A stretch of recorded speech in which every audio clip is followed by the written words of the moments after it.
मैं एक चीज़ सबको बताऊंगा, ये कॉकरोच अगर इकट्ठा हो गया तो ये हर चीज़ को उलट सकता है। उसके लिए ज़रूरी है उनकी ख्वाहिश इससे पहले कि वो ज़ाहिर करें हमें पूरी करनी चाहिए, और उनकी ख्वाहिश सिर्फ ये है, सिर्फ एक चीज़ के ऊपर है कि हमें मेरिट पे जॉब चाहिए और जॉब अपॉर्चुनिटीज़ चाहिए। वो आपसे कुछ और नहीं मांग रहे, वो आपसे कोई टैबलेट या 2-4 हज़ार रुपया महीना नहीं मांग रहे, वो 2-4 हज़ार डॉलर महीना कमा सकते हैं, सिर्फ आप उनको अपॉर्चुनिटी दे दें। और उसको अपॉर्चुनिटी देने के लिए मैं फिर कहूँगा हमें अपनी चीज़ें ठीक करनी है। जहाँ तक रही फेडरल निज़ाम की बात, मैं सिर्फ एक मिसाल देना चाहता हूँ। आप हर बंदा जो इस हॉल में बैठा हुआ है वो अपना घर चलाता है। कौन सा घर है जो पहले दिन महीने का जब शुरू होता है तो वो कई लाख रुपया मकरूज हो और उसके बाद उसको कहें कि आप घर चला लो? वो घर चल ही नहीं सकता। अब इस फेडरल गवर्नमेंट का हाल ये है कि हम जब अपना बजट बनाते हैं तो वो नेगेटिव में बनाते हैं, और हम बात ये करते हैं कि इस साल कितना कर्जा लेना है। अच्छा, ये आप जितने लोग बैठे हैं उनको भी पता है, जो सारी पॉलिटिकल पार्टीज हैं उनको भी पता है, जो गवर्नमेंट में उनको भी पता है, हम सबको पता है। लेकिन क्या हमारा फर्ज नहीं है कि अगर ये चीज है तो हम उसको ठीक कर लें? हम ठीक नहीं करेंगे, हम कर्ज और लेंगे, हम चीज ठीक नहीं करेंगे। वो किसने ठीक करनी है? हमने, लेकिन हम नहीं कर रहे।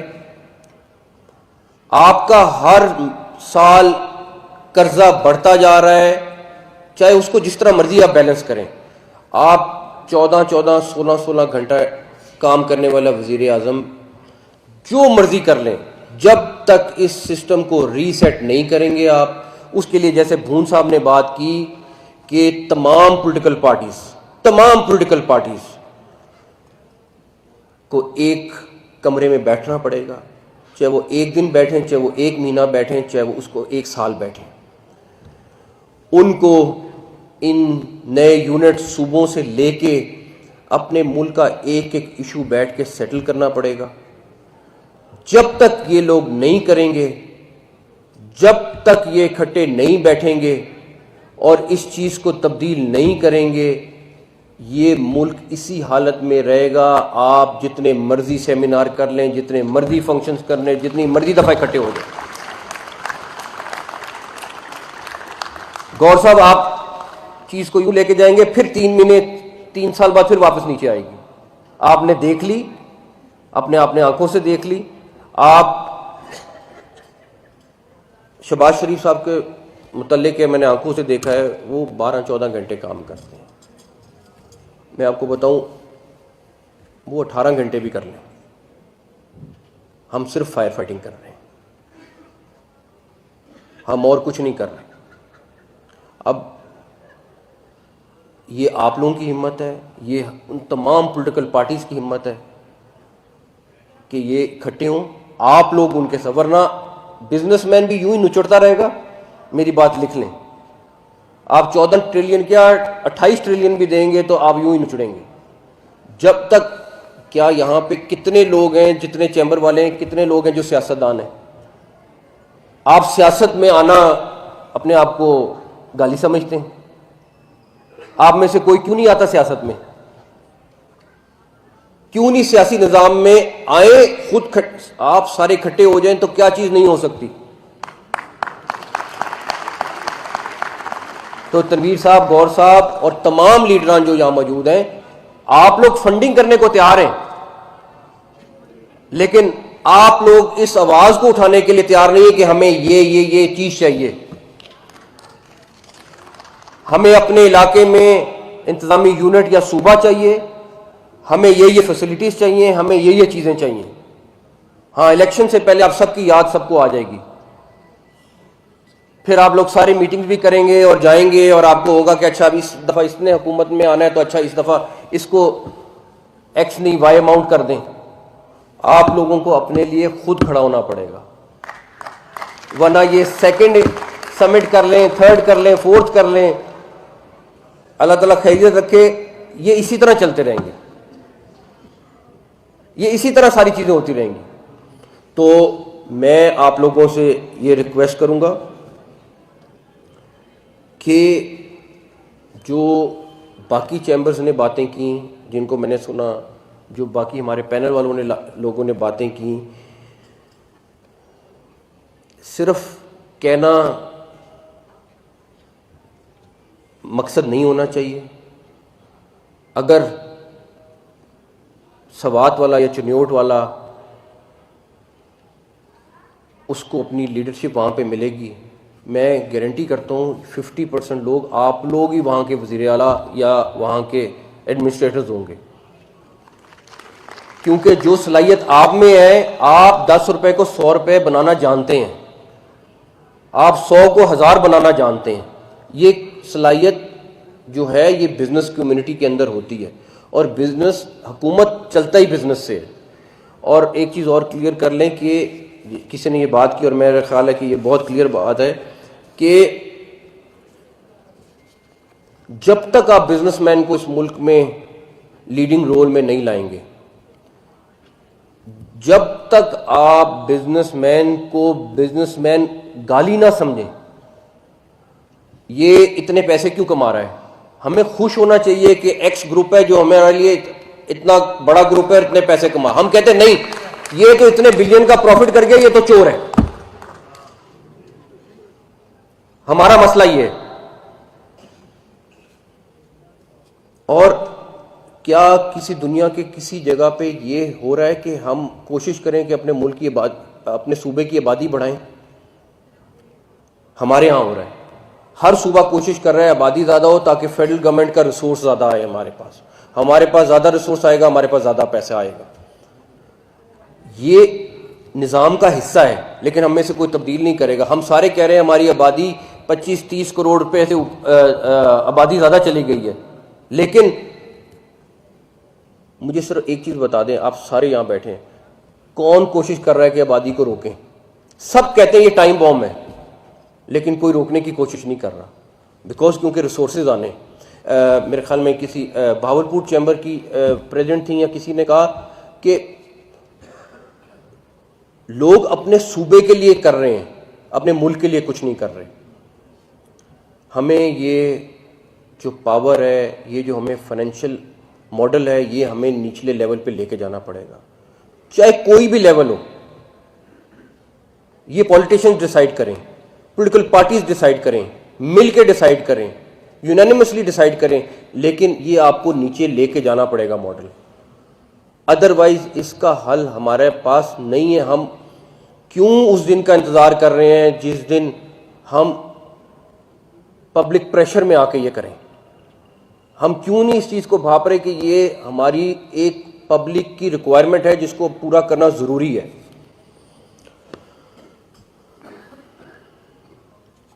अगर आपका गली का निज़ाम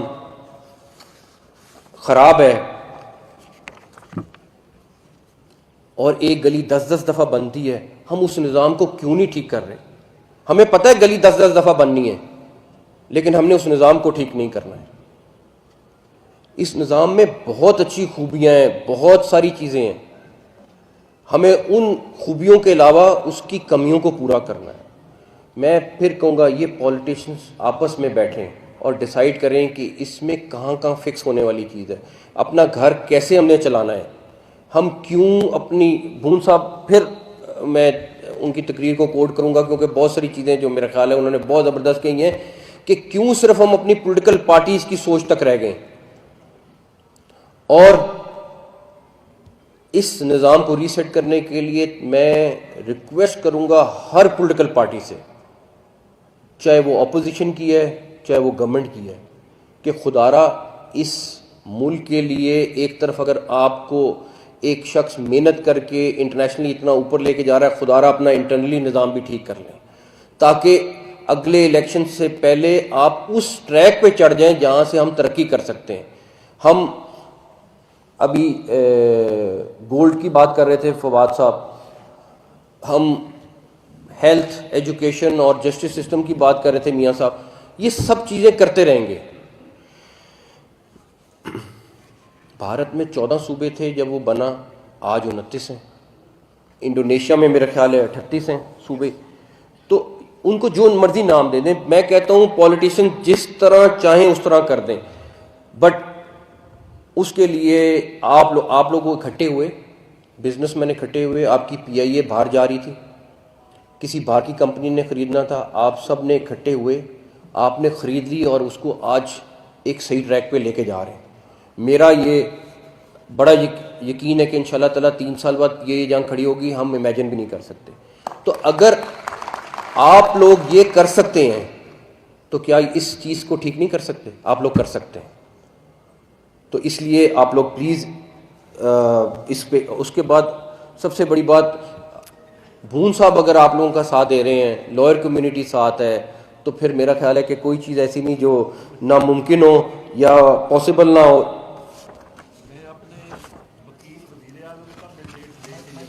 बस तो मेरी रिक्वेस्ट है कि हमें इस पार्लियामेंट में इसको बहस पे लाना चाहिए, हमें यूनिवर्सिटीज़ और कॉलेजेस में इसको बहस पे लाना चाहिए, हमें मीडिया और दानिश्वरों से रिक्वेस्ट है कि इसको बहस में लाना चाहिए।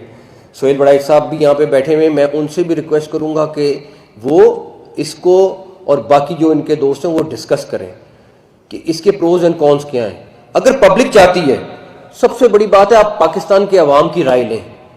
अगर वो कहते हैं कि ये उनको अपने करीब पावर सेंटर चाहिए तो कर दें, अगर वो कहते हैं नहीं तो ना करें, क्योंकि यूथ इसके ऊपर बहुत टची है और उनकी ख्वाहिशात का इजहार करना, सुनना हमारा सबका बहुत फ़र्ज़ है कि वो क्या चाह रहे हैं।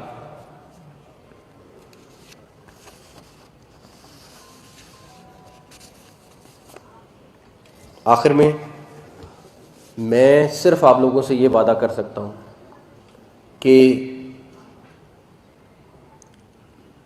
बिजनेस कम्युनिटी, सारी लीडरशिप, सारे लोग बैठे हुए हैं, लॉयर्स कम्युनिटी, आप लोग जिस तरह चाहेंगे मैं आप लोगों के साथ खड़ा हूँ, आप लोगों की पूरी सपोर्ट पे खड़ा हूँ और जिस हद तक कहेंगे मैं बाहर निकलूँगा आप लोगों के साथ और आप लोगों को सपोर्ट करूँगा। जो चीज़ इकट्ठे मिलके कर सकते हैं हमें करनी चाहिए। ये अपॉर्चुनिटीज़ हर वक्त नहीं मिलती, ये अल्लाह ताला की ब्लेसिंग इस मुल्क पर आई हुई है। अल्लाह ताला ने आपके इस मुल्क को बहुत इज़्ज़त से नवाजा है। मेरी सिर्फ आपसे रिक्वेस्ट है और तमाम पॉलिटिकल पार्टीज़ के साथ रिक्वेस्ट है कि खुदारा अपने इख्तलाफात को भुला के इस मुल्क के लिए एक जगह इकट्ठे होके ये चीज़ें, जो बेसिक निज़ाम की चीज़ें, उनको ठीक करते हैं। हर बंदा अपने घर को 20 साल 25 साल बाद ठीक कराता है, उसमें कहीं ना कहीं कोई चीज़ हो जाती है तो आपको एक दफ़ा उसको रेनोवेट करना पड़ता है। आप 40 साल पुराना घर में नहीं रह सकते।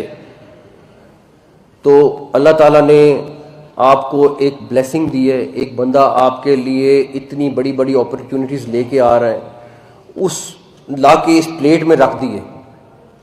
और सबसे बड़ा क्रेडिट उस शख्स को जाता है कि वो कोई रेड लाइन है जो क्रॉस नहीं करना चाहता। वो कहता है कि नहीं, इसी सिस्टम में हो और ठीक हो। अब ये हम सबका फ़र्ज़ है कि हम मिलकर, सियासतदान मिलकर, लॉयर्स मिलकर इस चीज़ को रीसेट करें और मुल्क को, जिस हर एक की ख्वाहिश है, जो जो आपने अपनी अपनी डिज़ायर कही, उसको पूरा करें। और मुझे बड़ी उम्मीद है कि इंशाअल्लाह ताला अगर हम सब मिलकर कोशिश करें तो ये ज़रूर होगी। आप सबका बहुत बहुत शुक्रिया। KPK और बलूचिस्तान के जो चैम्बर्स आए हैं उनके साथ अलहदा मीटिंग करके जो उन्होंने सजेशन दिए हैं कि वो अमन मान के लिए चीज़ें कर सकते हैं, मैं उनके साथ बैठने को तैयार हूँ और जो भी वो सजेशन देंगे इंशाअल्लाह ताला उसको बैठ के करेंगे। थैंक यू, बहुत शुक्रिया।